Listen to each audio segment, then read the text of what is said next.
You'll be surprised with the number of women that don't have vaginal dryness, but they are ashamed to talk about it.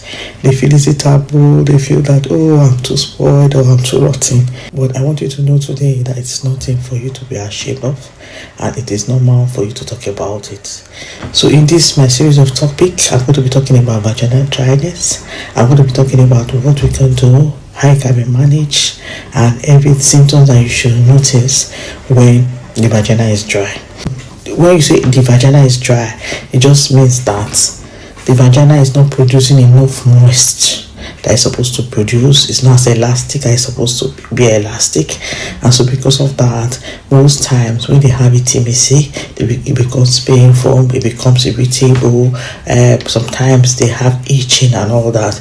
This moisture of the vagina, this whatever that makes that vagina is God did it such a way that even when a girl meets a man, after some times the woman will be able to accommodate the man because that plate is elastics. That's signs and symptoms of vaginal dryness. This is not something for you to be embarrassed or ashamed. There is help there, and it will help increase your sexual life. Advice partner for play. When you have play, the vagina starts secreting a lot of secretion and lubrication, so the woman will not feel pain. If this is not lubricated, there's going to be intercourse is going to be painful, wear and tear, there's going to be bleeding, there's going to be some injuries there, and the woman, that place also become irritable, burning sensation. So the woman will also have this feeling of want to pee. So the woman will always want to pee, and when they want to pee, they will have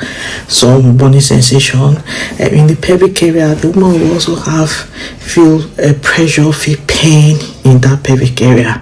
These are common signs that we see when the woman has vaginal dryness. And not only that, then they become emotionally disturbed because now they feel intimacy, and that can also affect the relationship. So when there's dryness, there's pain, there's bleeding, there's irritation, there's itching, there's some signs of urinary infection, urinary frequency, and all causes of vaginal dryness. Sexual intercourse is not something that, oh, it's a taboo. No, God, it is a primary instinct. It's like food.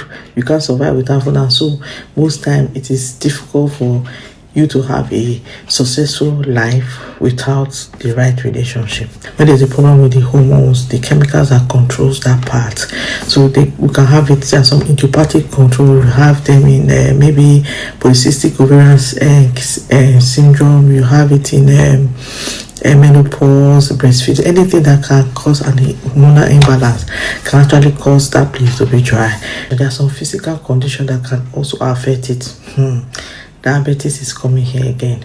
Diabetes. There's some condition we call autoimmune disease, but I'm not going to go into. So just know that there's some physical condition that can affect it. So when it's not happening the way it's supposed to happen, seek help. Seek help. So physical condition, lifestyle, smoking, and drinking, again, alcohol.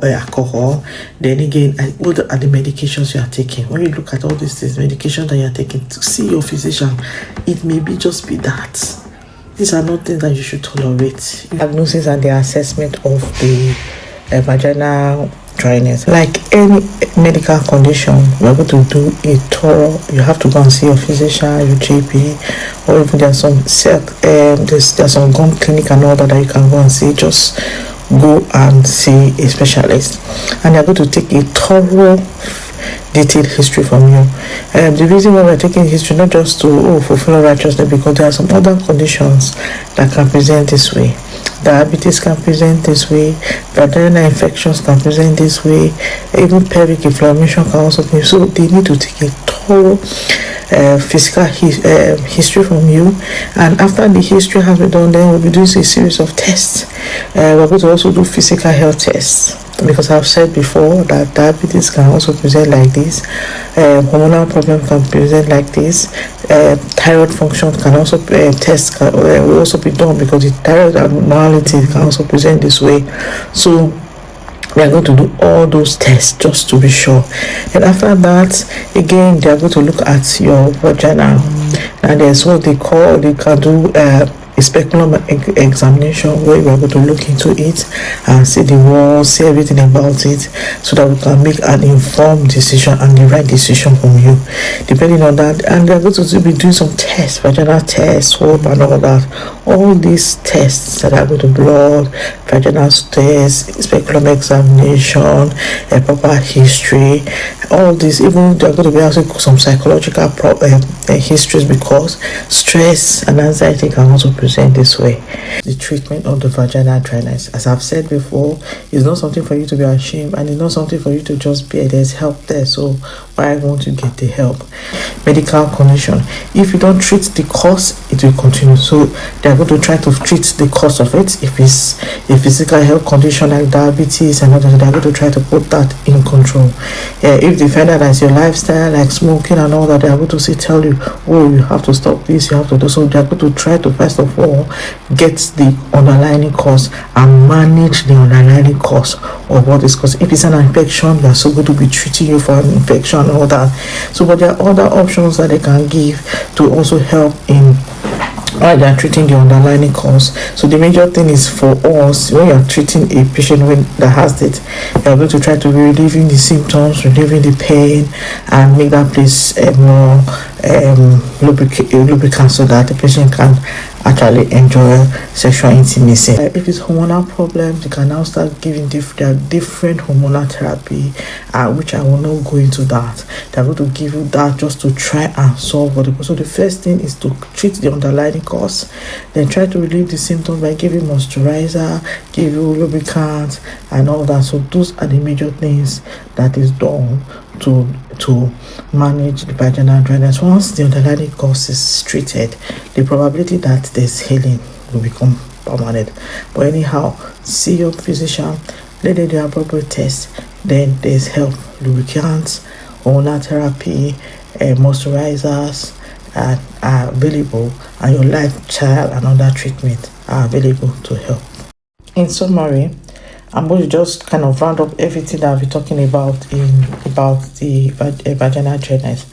As I said, vaginal dryness just means that the vagina is dry, it's not produced as normal. What you're going to do when you notice that, oh, this vagina is tight, and what are you going to do? You go and see your physician. The physician is going to ask you a series of questions. They're going to take a detailed history. It's like any other medical condition.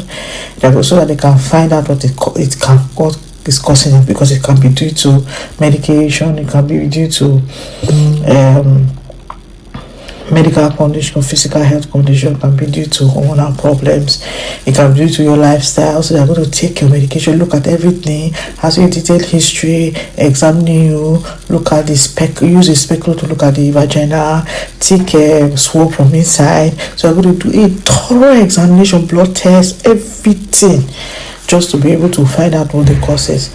And once the cause is found out, then treatment can come about. As I've said, you have to treat the underlying cause first. They will not relieving the symptoms. Seek help. There's help there. Thank you, and God bless. Bye.